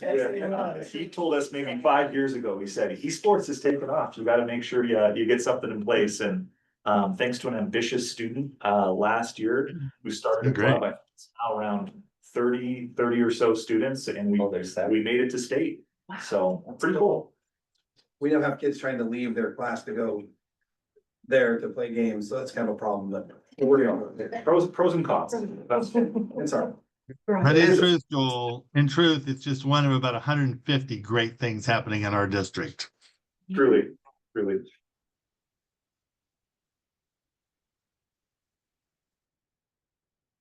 Like, page 81, COIC.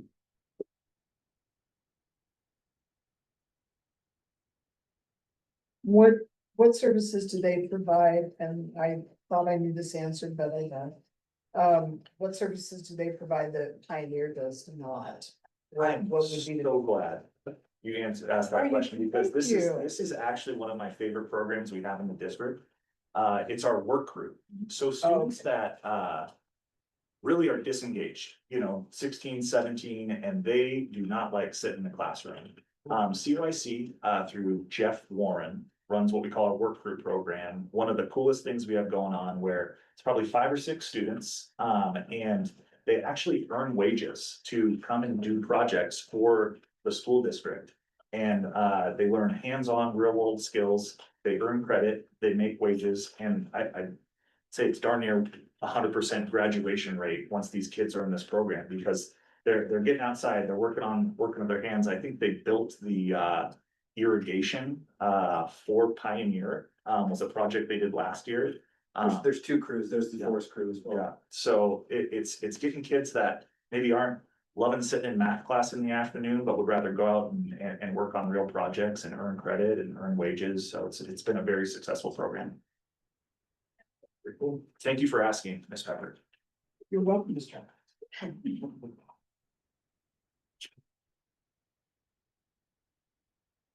Okay. Special programs, page 83.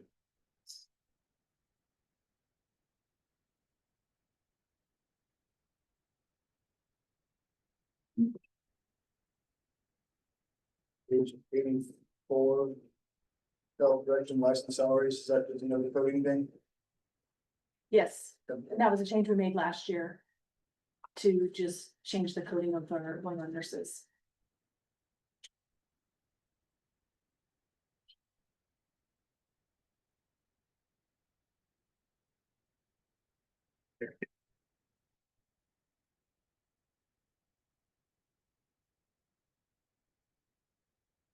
So is the photo on page 82, is that one of those COIC, the alternative education programs?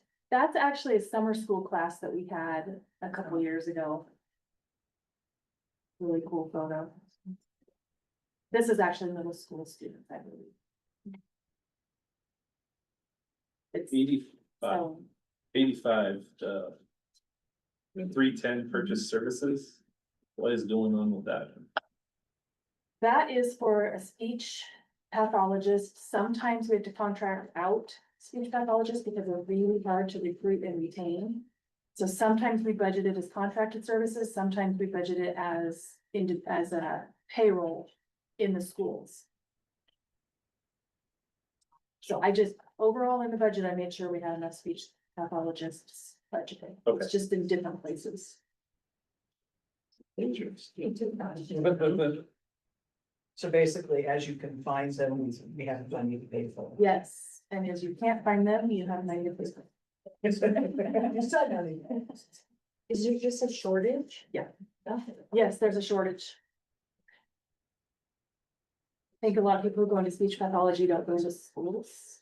They go into year-round positions at hospitals and nursing homes and things like that. So, yeah, it's just hard to find.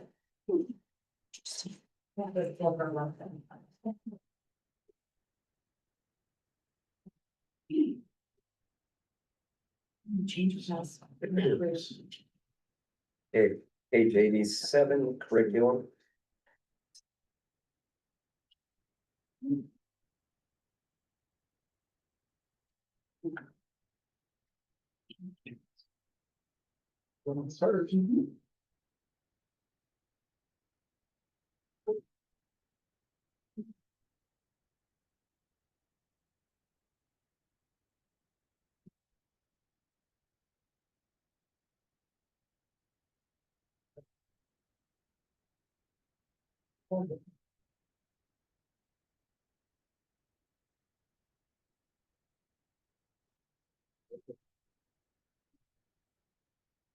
Yeah, page 88, under garbage.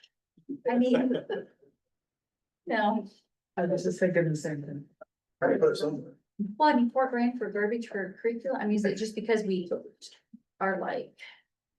Cycling something? If we have a major textbook adoption and we have a whole bunch of old textbooks, we have to take them to the dump because there's nowhere to recycle them. And years ago, there used to be like traveling salespeople who would come by and pick up textbooks and give you pennies on the dollar.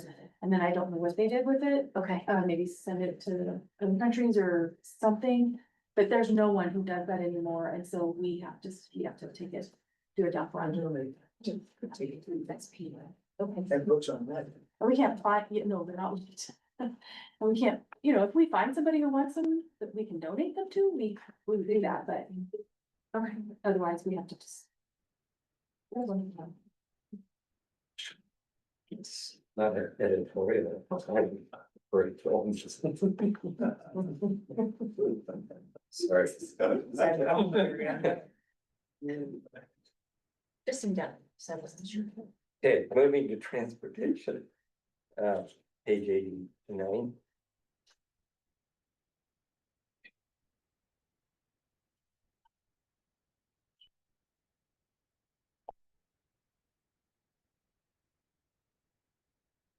Large bats on page 91.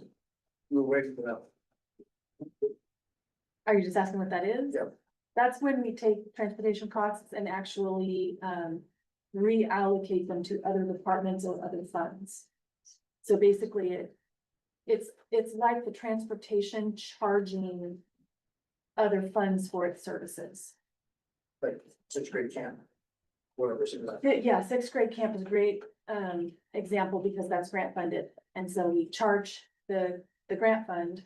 And so then we just have to have some offset and that's a negative in the general fund. Field trips that are fundraised.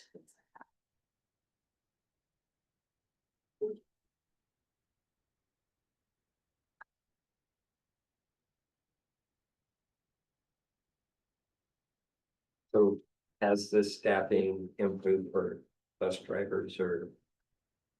I know a guy who looks that out every single hour. Has improved, but we still need more drivers.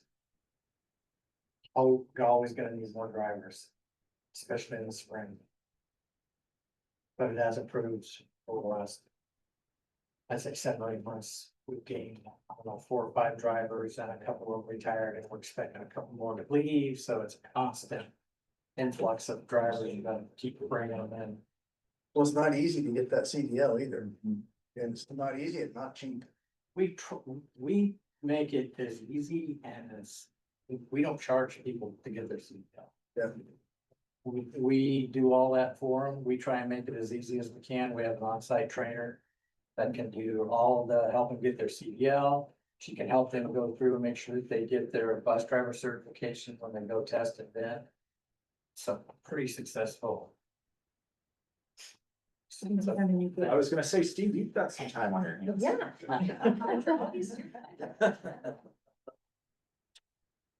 So I'm asking the dumb question, so Leland, if you got. Are we budgeted, if in a perfect world you were to get the X amount of drivers that you hopefully could get this next fall, the spring, fall, that's budgeted for? Yeah. The FTE looks weird, but dollars are right. Okay. Does the district incur costs for the? Getting the CDL for those guys for free? And is there some contractual obligation? To keep the driver for a certain amount of time after they obtain it? No. Great idea, but. I mean, we want them, yes, but I'm just wondering how many do it and then fail. Space Move is free. Most of Five, six, most five. of those days for a little while. Yeah. That CDL wouldn't qualify to pull semis or anything. No. Strictly. Just the You can bus. drive just a straight dump truck, though, single by itself, Walk truck. or a water truck, yeah. To be giving people ideas. Good point. We need them to, we typically have this. We'll bust their best off. Yeah, exactly. Great place to work. So would there be any benefits of moving the middle school and high school time up closer to the elementary school times? You know, right now, I think we're cutting it just about as close as we can in terms of that hour, that 2 run thing, how it's currently structured. They'll drive the AM elementary route. And as soon as they're done making those drops, they're headed back around to start making all the pickups for the secondary schools. Then it's just exactly the opposite, same thing in the afternoon. Okay. But it's not the same bus. It could be a smaller bus It could be, yeah, because there'd be less high school students or middle school. right. Yeah, it's not always the same bus. But sometimes, Takes up, say if you're picking up Juniper Canyon in the morning and doing elementary at Juniper Canyon, it could be another bus that does Juniper Canyon secondary kids. It would be nice if the high school was a little earlier, so some of the sports activities were, Yeah. at a better time. Great. And also we have lights, lighting those fields, It's like, to make sure, that's been something we've heard from parents too, is. As we get closer to October, especially in those fall sports, it gets pretty dark, so that's something facilities wise, we're on the wish list as well. So the school board would probably take that over advise that. well, but much of it is driven by the. Driven by transportation in terms of when kids can or cannot. So until that is resolved, it's very difficult to resolve what you're talking about in terms of having similar times, because we just need more drivers and more buses. But then you would have some siblings possibly that are high school age could take their kids. And then potentially could alleviate some of the students that are being transported by the buses. We move sometimes up. We moved about by as much as we, according to the transportation, which possibly could. Tighten a bit up earlier. Do you have any like 0-hour classes or anything at the We have high a school? couple 0-period classes. And do they rely on transportation as well? Or is I it, mean, no, okay,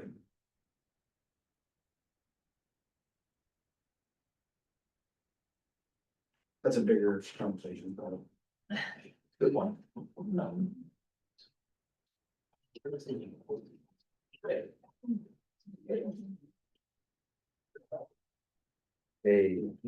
Page 93, facilities.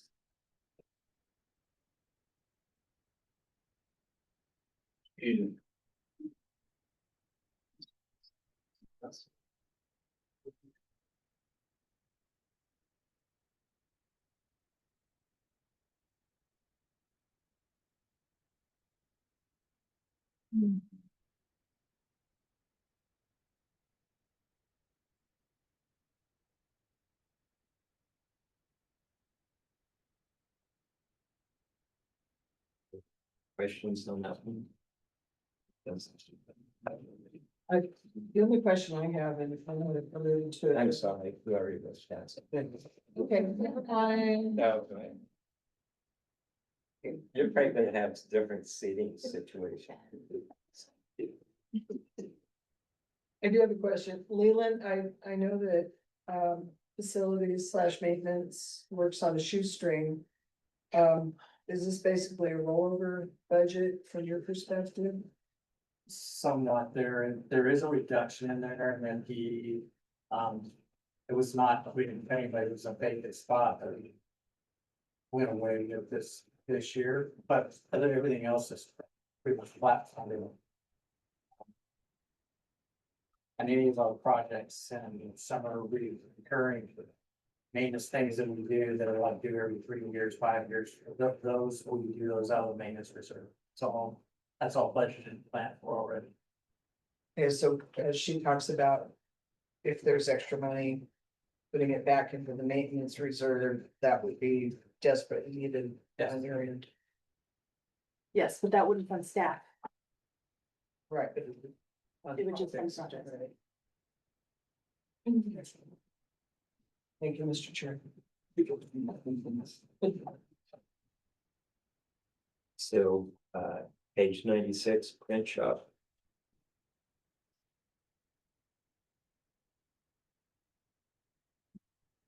Print shop is a department that's just reallocated to all the different schools. So that's why. Printing duplication, that's just the chargebacks. Yes, exactly.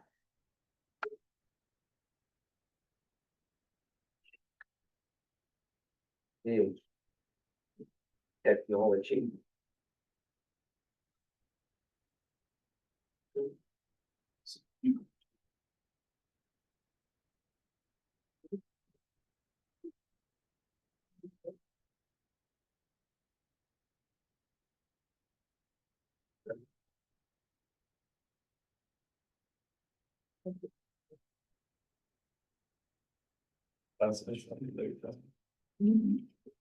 Hold on, so that, yep, this is one where we're doing some strategic reorganization. The employee will have an option of different jobs to go. So does this include all the equipment here in the district office? Well, yes. And all of that equipment is still adequate?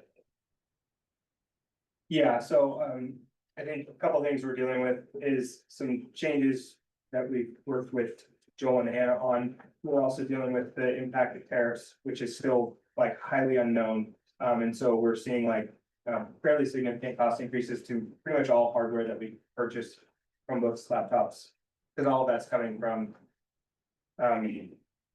So yeah, I would say that yes, things are in adequate shape. We do have like regular turnover of, we have 3,500 Chromebooks in the district and they're usually on about a 5-year life cycle. So we're on like a 700 per year kind of clip on those. So there is some like regular turnover, but generally we're in good shape. We feel like we're in good shape and we're working as a team to kind of understand and absorb the impact of that FD change, the staffing change that we'll experience, but I feel confident in our team and what we can handle throughout the year, so.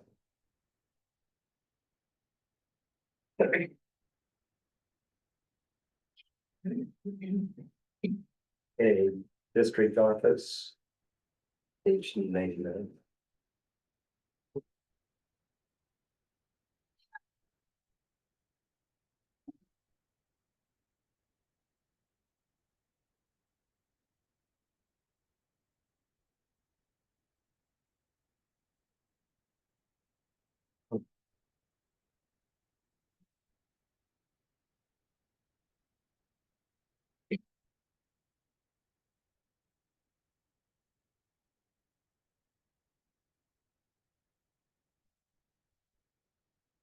I guess your offices are following on after school, sure.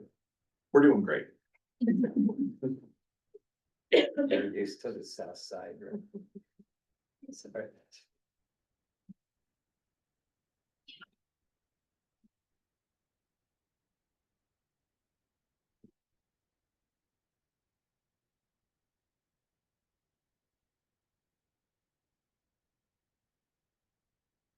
Okay. They're 107, organizational development.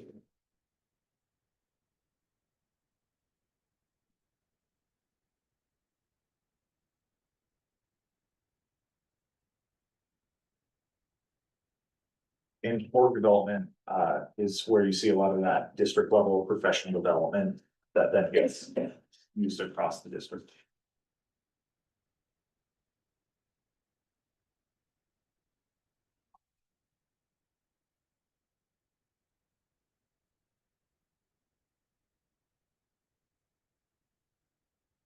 But I guess kind of a different question, but so like if you hire new teachers that are fresh out of college.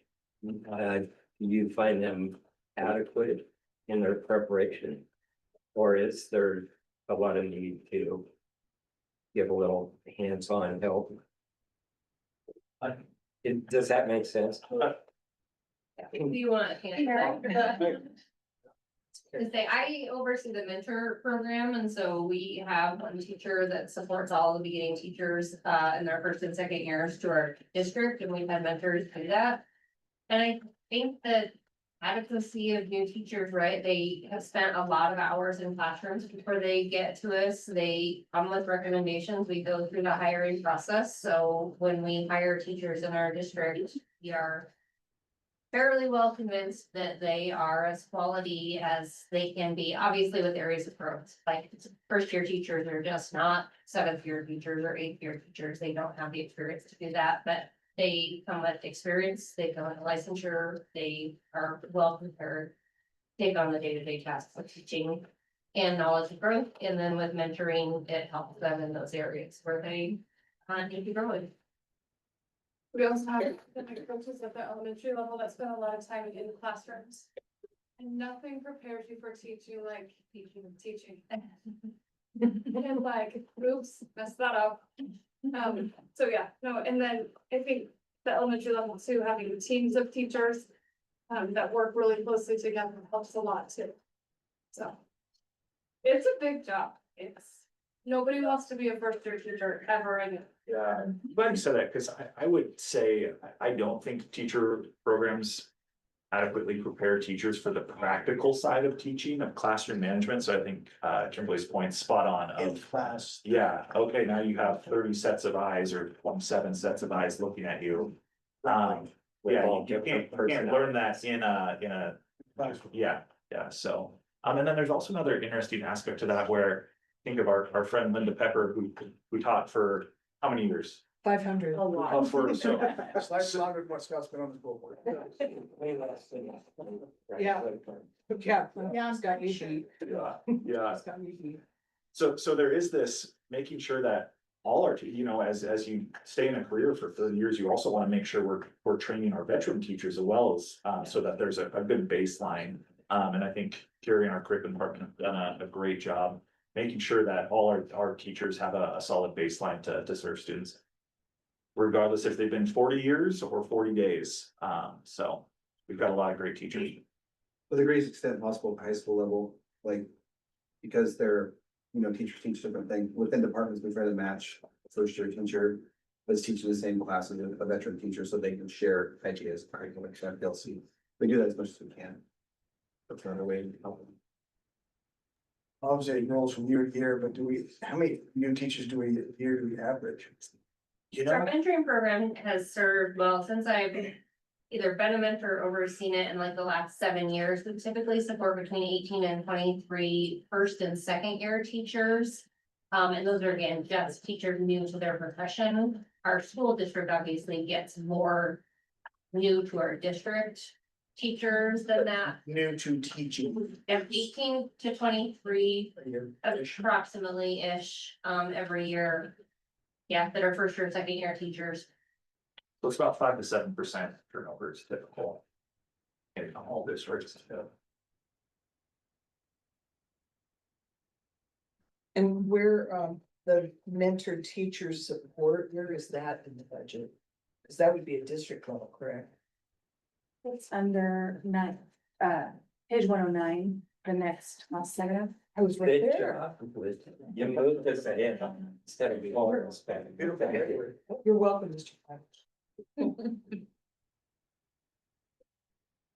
It might be on page 111.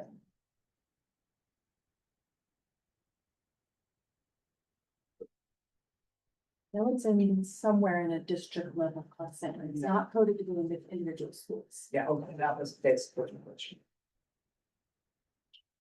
That's fine.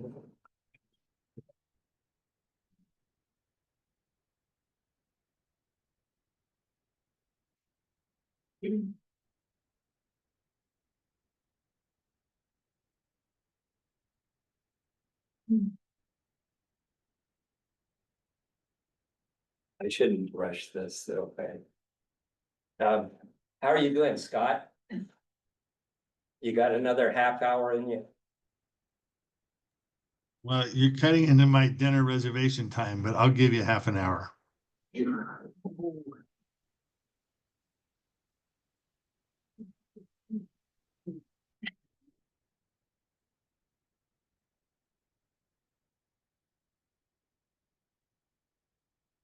So with the explanation you gave on the other funds, I guess, kind of looking at these as a group, are there some questions in there? Or have you guys been able to peruse through these as well?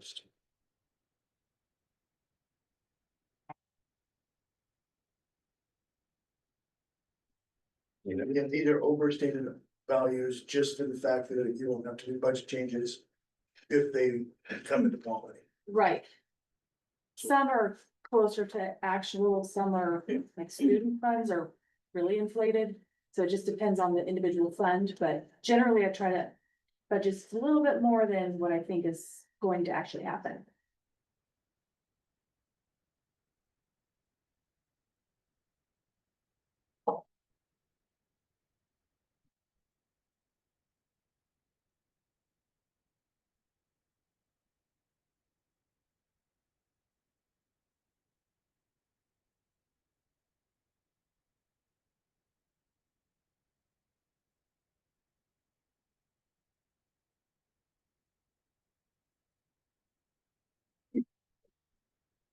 $119, 7,800.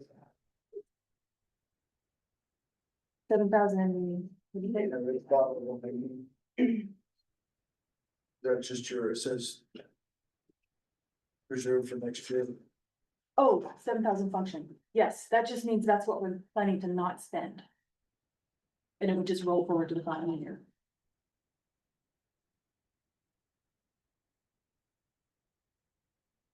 Seems like it varies quite a bit from year to year. So, yeah, so. I'm just looking at, I mean, it, you 23 to 24. Yeah, the proposed budget assumes that probably more will be spent than what Leland will actually spend. But it gives him that flexibility. If for some reason there's money that comes into the fund that's more than what we thought was going to.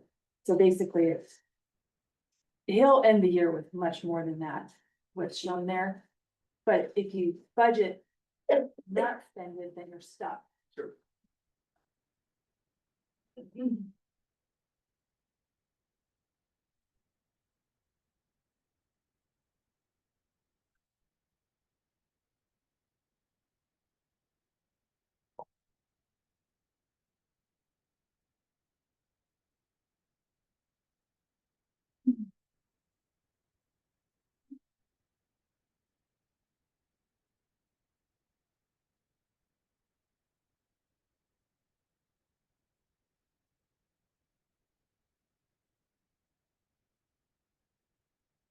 and again, you were saying on the federal grants that you're kind of just keeping them at the same amount. Basically flat for the budget.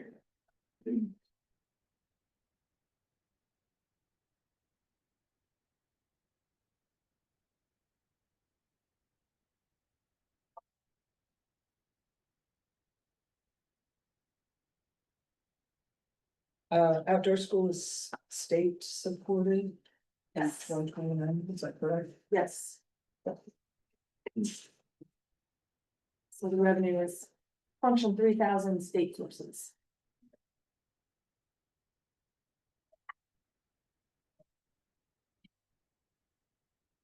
So that looks like not a significant increase. A little bit of an increase in the cost of the venue. But otherwise it's just general, just normal wage increases. Which does, how do you charter school, do they, Join us. they do join? Yep, they have one of the 3 weeks that they send their cohort.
As you guys get to the end of the yellow packet, one thing to call attention to on page 148, you'll see a picture of some students. Those are our 7th and 8th grade CCMS mathletes that we recognized at last night's work session, but they won a regional and almost a statewide competition for both algebra and pre-algebra. And that's something that great kids, 4 of them were here last night. And I call it specifically, I think it was probably 4 years ago, and Scott, you can correct me, the board took an intentional investment in math improvement. So it's so cool to fast forward 4 or 5 years and see our middle school students bring home trophies for math performance. So something to really be proud of here. That was more than 4 or 5 years, Joel. That was pre-COVID. You just sort of forgot all the COVID years. Blacked out for a couple years there. 6 or 7 years.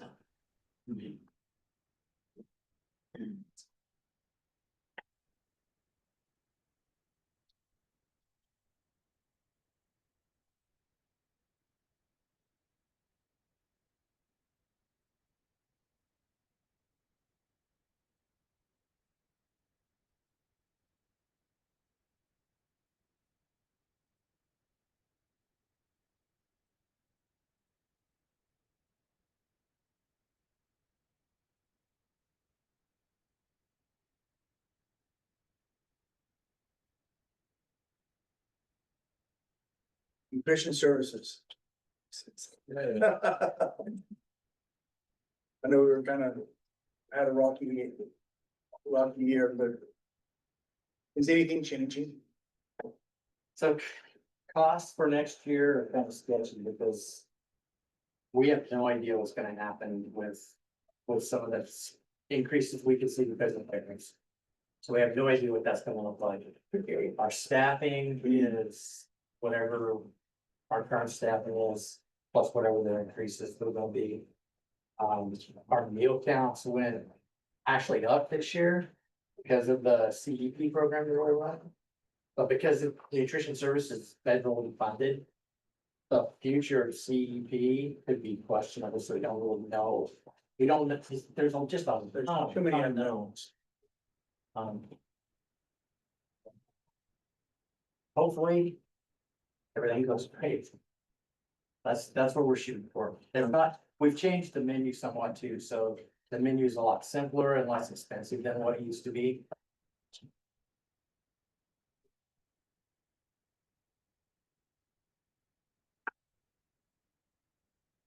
So the district's probably gonna have to be very fluid at some level with nutritional services with all those items.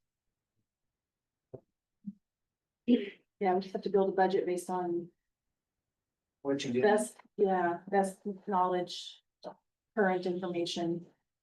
And then just adjust it. We don't know what reimbursement rates will be. There's so many factors and we have to, that's when we have to look at every month. When will you know? But will be like a kind of like, okay, this is about what we're gonna know for sure. Reimbursement rates come out like August. Oh, okay. The only time I really know for sure is when it's in the past. And then I can tell you. What happened yesterday?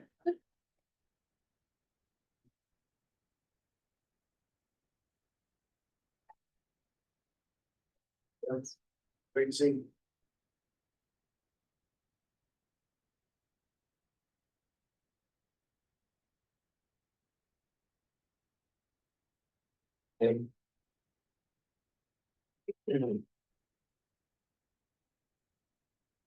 I know everybody would like me to get it next week, except me probably, but I do have a conflict next week, but I guess, actually gone through a lot more than anticipated.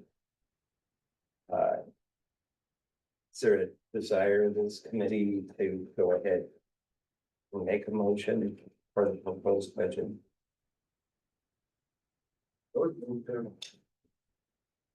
If someone does, Okay. it has to be done a certain way. So in the front of your binder, there's a sheet that says motion to approve budget, and I've actually looked into this, and yes, you have to read everything that's on here in order for it to be a, Going across lines and everything. yep. And again, like you said before, with that change of furniture and equipment That would just be as written, as presented. as, so that is addressed here. Yeah, you could say, to be really sure, where it says as amended in blue, you could just say as presented.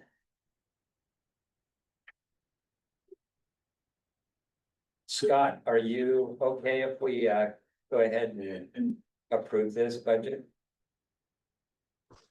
Absolutely. Okay. Mr. Chair, I move that following Cook County School District proposed budget for 25-26, as presented in the aggregate amount of $82,024,238 be approved, that the permanent tax rate of $4.7856 per 1,000 of assessed value be assessed in support of the general fund. 100 funds, general. We want both columns read, No, you can just read the. just both. Just the dollar, Huh? just those dollar amounts in that. Okay.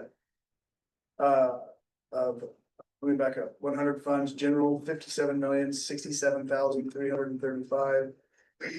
355. 355, what did I say?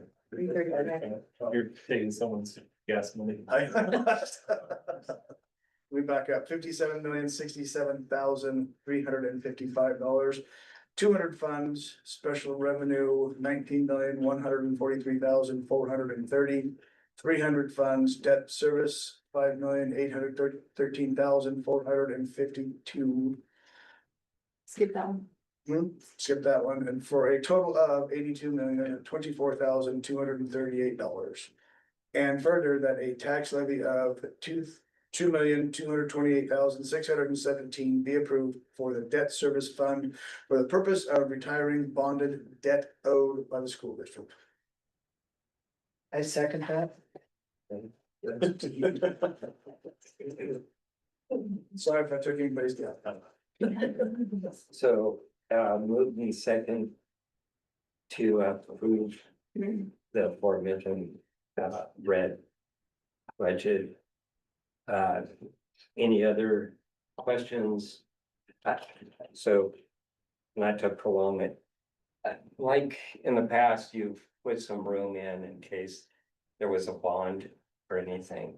Is that not even in the foreseeable of trying to do that this coming year? It couldn't happen in the coming fiscal year, just because of the preemptive steps we have to take.